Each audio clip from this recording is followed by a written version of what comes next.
Il y a différentes manières de représenter les résultats d'une expérience telles qu'avec un tableau, un schéma, un graphique ou des calculs. Pour commencer, les tableaux ainsi que les graphiques servent généralement à noter ou à représenter des résultats de l'expérience. Pour qu'un tableau soit correctement réalisé, il faut premièrement l'identifier par un titre pertinent et le numéroter dans chaque cas où le tableau fait partie d'une autre série de tableaux. Par la suite, identifier par un titre chaque colonne est rangée par un titre simple qui inclut une unité de mesure, l'incertitude, si cela s'applique à votre niveau scolaire, bien évidemment. Finalement, mettre une légende si nécessaire. Graphique. Pour le rapport de Lab, les graphiques servent à comparer les variables dépendantes avec les variables indépendantes. La majorité du temps, la courbe de tenue peut représenter une formule mathématique, une loi scientifique, etc.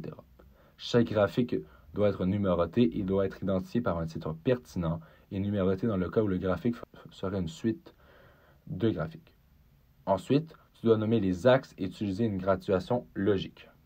Pour les calculs de secondaire 1 à 3, pour l'ensemble des calculs que vous devez effectuer avant, pendant ou après l'expérience scientifique, ils doivent tous figurer dans le rapport de laboratoire. De plus, il faut identifier brièvement le calcul. Le calcul doit comprendre un titre de calcul effectué, ainsi que les variables, la formule, le calcul bien évidemment, les unités ainsi que la réponse à ce calcul.